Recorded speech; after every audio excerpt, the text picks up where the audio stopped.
Good Tuesday, everyone, and welcome to this edition of Conversations Daily News. I'm your host, Cyrus Webb. Glad you all could join us once again. We, of course, have your news headlines coming up today. We have the Truth of the Day with Mary Ellen Ciganovich, and today, in an entertainment spotlight, you're being part of my conversation with author, speaker, and coach, Wendy Watkins. Enjoy today's program. For Conversations Daily News, I'm Cyrus Webb with your Tuesday headlines.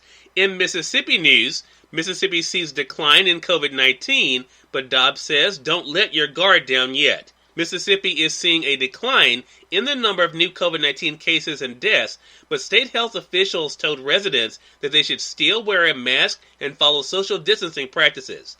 Over the past week, we've seen a decline in cases, which is fantastic news, said the state health officer Dr. Thomas Dobbs. But we do not need to use this as an opportunity to let our guard down, he said. Just because we're making progress, that doesn't mean that we can quit doing those simple things that prevent transmission. Dobbs said the state is working to get as many people vaccinated as possible. Vaccinations will be available beginning this week at 31 Walmart stores across Mississippi. Dobbs said the list of locations will be available on the Mississippi State Department of Health's website. Appointments can be made beginning today by going to walmart.com/COVID vaccine. Keep in mind, these also will go very, very quickly, Dobbs said. In addition to that, we have another partnership that will be coming through local community pharmacies, independent pharmacies, and when we have that list available and finalized, we will share that with the public as well. Dobbs said the Mississippi State Department of Health is addressing the racial disparity among those who are getting vaccinated. He said 19% of the vaccine has gone to African Americans. Health officials continue to work aggressively to balance the gap, he said. In national news, Trump lawyers bless impeachment trial as political theater. Lawyers for Donald Trump on Monday blasted the impeachment case against him as an act of political theater and accused House Democrats on the eve of the former president's trial of exploiting the chaos and trauma of last month's Capitol riot for their party's gain.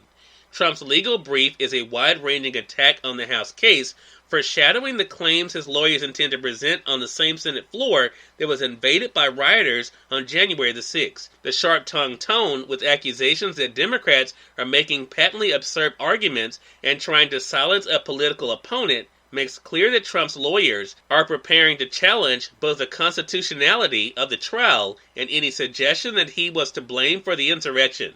While never willing to allow a good crisis to go to waste, the Democratic leadership is incapable of understanding that not everything can always be blamed on their political adversaries, the defense lawyers say. House impeachment managers filed their own document on Monday, asserting that Trump had betrayed the American people and that there is no valid excuse or defense. The trial will begin today with a debate and vote on whether it's even constitutional to prosecute the former president, an argument that could resonate with Republicans keen on voting to acquit Trump without being seen as condoning his behavior.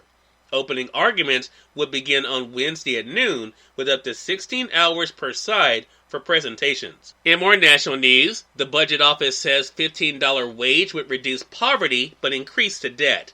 Increasing the minimum wage to $15 an hour would reduce the amount of Americans living in poverty and boost wages for millions of Americans while adding to the federal debt and joblessness, a new report from the Congressional Budget Office projects. The federal deficit would increase by about $54 billion over 10 years under a Democratic proposal to gradually increase the federal minimum wage to $15, largely because the higher wage paid to workers, such as those caring for the elderly, would contribute to an increase in federal spending, the estimate found. The decision on the minimum wage is a key early test for Biden as he seeks to build public support for his proposal and navigate differences within his own party about how far the COVID-19 legislation should go.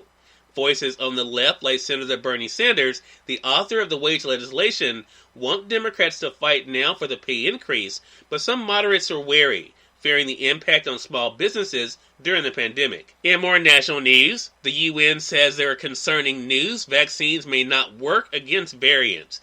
The head of the World Health Organization said on Monday the emergence of the new COVID-19 variants has raised questions about whether or not existing vaccines will work, calling it concerning news that the vaccines developed so far may be less effective against the variant first detected in South Africa. And finally, in entertainment news, Amanda Gorman, in a first, brings poetry to the Super Bowl.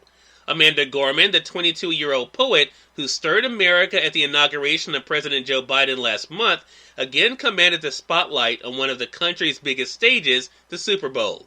Gorman read an original poem Sunday during the pregame festivities in Tampa, Florida. The poem, titled Chorus of the Captains, was a tribute to three people for their contributions during the pandemic. Cyrus Webb, Conversations Daily News. It's now time for the Truth of the Day with Mary Ellen Ciganovich. Mary Ellen, it's all yours. Hi, this is Mary Ellen with your Truth of the Day. Take a break. Do something that will bring you joy. When you feel stuck or bogged down, take a break and do something that will bring you joy. Because joy frees up the mind. Even when you feel overwhelmed, take a break to clear your mind. You might begin by saying a little prayer, asking God to show you what to do first or how to do it. Make yourself walk away from your desk. Stretch. Do some deep cleansing breaths. Enjoy a cup of tea or coffee. When you feel stuck, you must find the common joyful thing that works for you. Joyfulness will allow your mind to see things differently. Joyfulness is the positive energy force to free up your creativity. Take a walk. Go outside for a minute. Look up at the sky, taking in the fresh air. Be quiet and allow God to speak to you, assisting you with your perceptions. Today, practice becoming joyful about everything, about anything. And remember, enjoy your day. Wendy Watkins is featured in today's Entertainment Spotlight, right here on Conversations Daily News. For Conversations Daily News, I'm Cyrus Webb with the Entertainment Spotlight. Wendy Watkins is recognized as an author, speaker, and coach, but in 2021, she's also been recognized as the Woman of the Year by the organization Celebrate You. I talked to her recently on Conversations Live, the radio show, as she was also my 100th guest of 2021, about the year that's been 2021 for her so far. Here's a bit of our conversation. So let's begin there, Wendy. I mean, as I said, 2021 is not starting off too bad for you overall. I mean, there's been, some great things that have recently happened. What has it been like for you, Wendy, to kind of take it all in, the things that are coming your way, and how the hard work is paying off for you? So it's really been all about a lot of breathing, Cyrus. A lot of breathing to take this all in. It's I feel so honored and humbled to be recognized for the work I've been doing. I was joking with my father about, hey, look, Pop, I'm a 20-year overnight success, This is what happens of putting in that time and energy and focus on what one desires, and now here I am being recognized for that, and I'm totally humbled and honored for that. I guess it was 20 years ago. Well, let me start with this. So as a professional coach, one of the tools that we use is getting people in touch with their future self. So at the time, 20 years ago, I had done a future self, a little bit of work, and took that visualization and meditation and the messages that I got from that, and I made a vision board around it. It's actually in a book. It's a vision book that I have. And so whatever came through that meditation, and part of that was Woman of the Year, being recognized for the impact that I was going to be making in the world. So this is right when I was starting my solo career as a coach. Cyrus Webb, Conversations Daily News. We thank you all for tuning in to this edition of Conversations Daily News. We'll be back with you guys on tomorrow with more news, Truth of the Day with Mary Ellen Ciganovich, and of course your Entertainment Spotlight. Until then, I'm your host Cyrus Webb saying, as always, enjoy your day, enjoy your life, enjoy your world. Thank you all for choosing Conversations Daily News today. Let's make it a great one.